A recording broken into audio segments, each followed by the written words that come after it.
Welcome to Weingut Gindorf and welcome to the virtual tasting of our 2016 barrel-aged Dornfelder Barrique.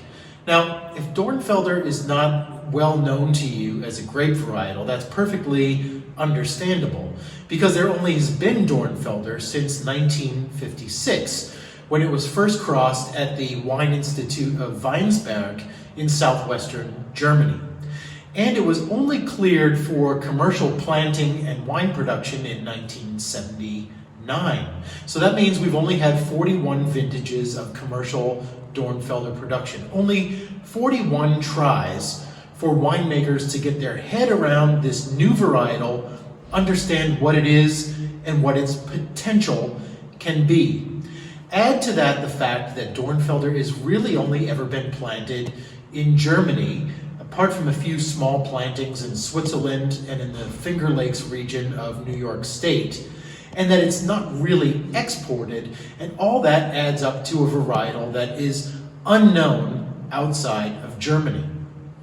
And it really, as I say, is still in the early stages of development to figure out what the potential of this grape can be. Now, it was invented, if you think back to what German red wines historically have been, they've been pretty timid, pretty thin affairs. We're talking about very cold climate Spätburgunder, very light in color, highly acidic, and the Dornfelder varietal was invented in order to enable a much more robust, a much more darker colored red varietal in the cool growing climates of Germany. And exactly that is what we have in the glass. Now add to that the fact that we've aged this wine in oak barrels, 225-liter oak barrels like this one, for 12 months' time, and that adds to the complexity, bringing in some of the secondary notes such as smoke, vanilla, toast, that rounds out the profile of this Dornfelder and gives it a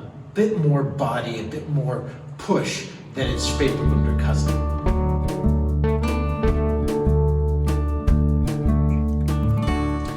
So what is it about Dornfelder as a grape varietal that allows it to produce these wines that are bigger, have a bigger mouthfeel than Spätburgunder, although they grow in the same climate?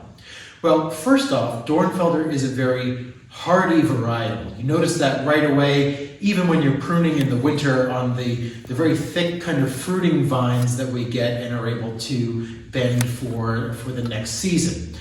Also, the berry clusters themselves, the grape clusters themselves, are very loose rather than being tightly compact like other grape varietals. This means that they always stay dry and they are more resistant to any kind of fungal infection or any other disease that you find in cold, wet climate vineyards. The other characteristic of Dornfelder that allows for the wine to be a bit darker and a bit more powerful is the very thick skins on the grapes themselves. As we know, contact between skin and juice gives red wine all of its color, and these very thick skins give Dornfelder its characteristic dark red, almost black, inky black kind of a color. It's a very, very color intensive wine. It also gives Dornfelder these notes of black cherry, blackberries, violet, those kinds of things, these very thick skins on Dornfelder. So there are a lot of things that happen during the growing season that give Dornfelder its characteristics in the final wine. Last but not least, it's a very early ripening varietal. So it's one of the first varietals that we bring in from the field before the weather starts to turn bad in the later autumn. And although we're bringing it in very early, the ripeness level of these grapes and the sugar that the grapes bring in, and therefore the potential alcohol that the wine has, is much higher than traditional red grapes. So all those things together combine to give Dornfelder its unique characteristics. Now that we know about that, let's go into the tasting cellar and see what the 2016 Dornfelder Barrique brings us in the glass.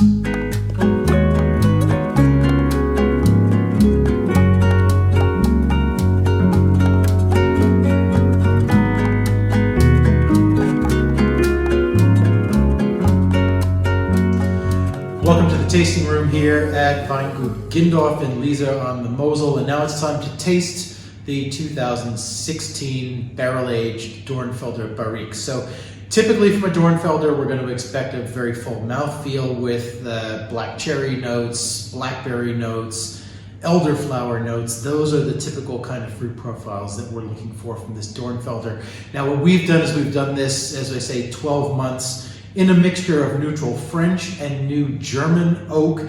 So that's going to throttle back the fruit notes a little bit and introduce some of those secondary wood characteristics to this wine. And right away on the color, we notice that this is a very dark red, kind of ruby red around the edges, moving to an almost inky red and inky blackness in the center. No signs of garnet on this, although it's been in the bottle since 2018. And on the nose, although it's been an oak, and that's recognizable, you still get a very strong fruit profile coming through. I get a very strong plum off of this right now, black cherry, definitely some of that blackberry. On a floral tone, I'm getting violet off of this. And the secondary notes from the barrel are coming in very strong in the vanilla and smoke kind of phase. And on the palate, a really pleasant fruit. All those fruit notes carry right through. There's a wonderful kind of full feeling across the mid palate, but it's brightened up by a residual acidity of 5.5 grams per liter or so. So that's definitely still a cool climate red. It's still fresh after all that time in the barrel. Now I'm getting a kind of a dark chocolate note that comes through on the aftertaste. A nice long finish on this Dornfelder. I can imagine that standing up very well to venison or wild boar, any kind of game dishes, or even hamburgers done outside on a charcoal fire or wood fire. The smokiness that comes through from the barrel aging would really pick up those kind of grill flavors very nicely. Also, a strong cheese, like a blue cheese or Roquefort or something like that, would go very nicely with this wine. So I'm really happy with the way that this 2016 Dornfelder has progressed in the bottle. A lot of layers, a lot going on here, and just a really nice example, I think, of Dornfelder done in Barrique. So I hope that that's been interesting for you. I hope that that's demystified or helped to introduce you to Dornfelder and inspired you maybe to go seek out some of these Dornfelders. I really like them done in oak. I know other people that really like them done in stainless steel, where you're going to get a lot more of the fruit, more of kind of a Beaujolais style, really light, something you could drink even in the summertime as a red wine drinker. So that's it from Weingut Gindorf for this episode here from Lieser on the Mosel. Until next time, thanks for joining us, and we can't wait to see you back here at Weingut Gindorf.